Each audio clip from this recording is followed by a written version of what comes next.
Hi, welcome to another session of the Vernon Public Art Gallery's Try This at Home. This next series of videos are all going to be inspired by artworks and artists from our past exhibitions.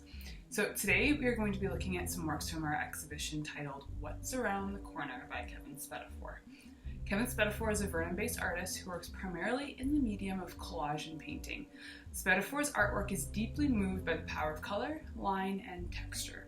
He strives to convey meaning through a minimalist aesthetic, distilling and simplifying images.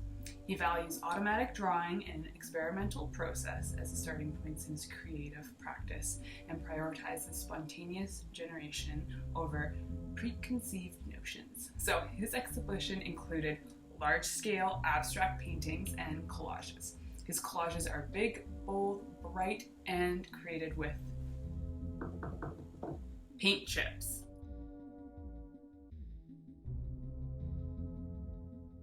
Okay, so instead of raiding our local hardware store for paint chips, we are going to use colored paper.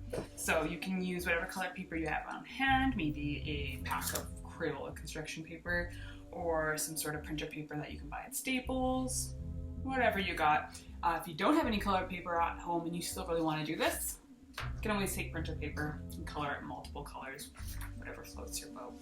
So what I like to do when I'm making my artworks, I like to cut all the colored paper into squares first. I just find it's easier to work with that way.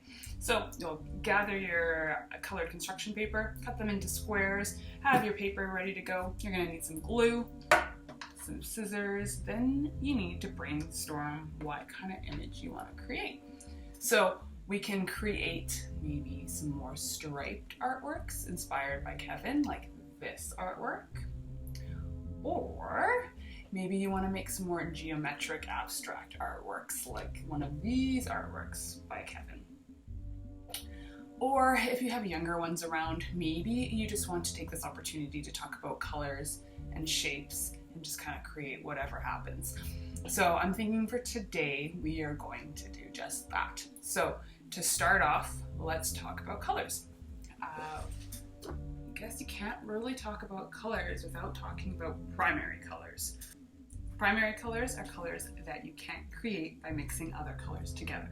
So for example, red, yellow, and blue. Then we have our secondary colors.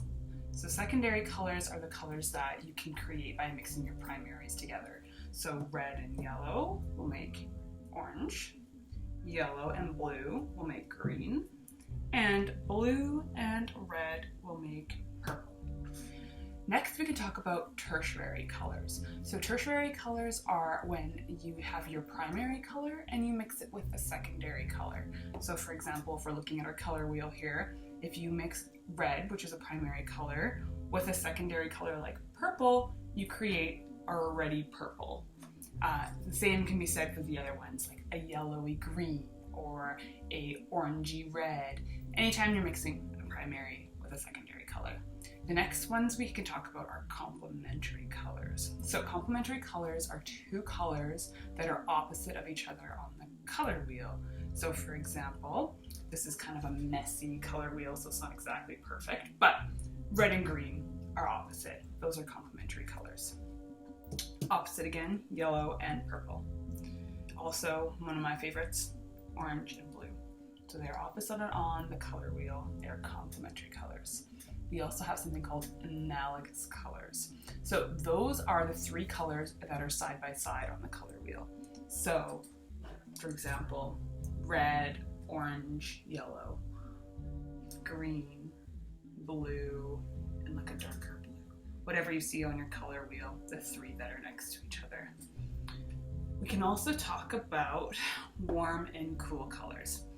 So when you're looking at your color wheel, our warmer colors tend to be our reds, our oranges, and our yellows. Our cooler colors tend to be greens, blues, and purples.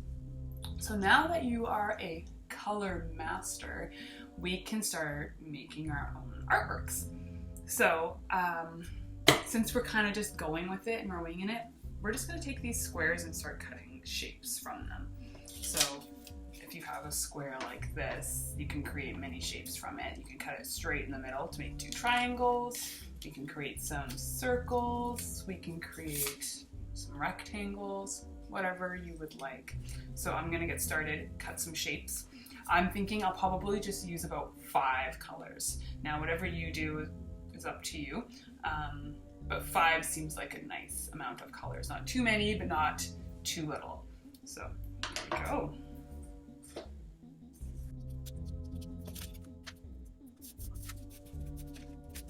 So I've kind of picked my 5 colors. I'm thinking more of like an orangey yellow, some red, a lighter blue, a brighter yellow, and a darker blue. I like to kind of work smaller scale for this, so I'm just going to take a regular piece of printer paper and fold it up into a smaller square.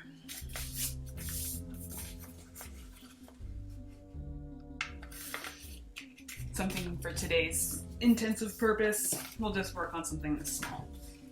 And now I'm gonna just cut some shapes and rearrange it until it looks good to me.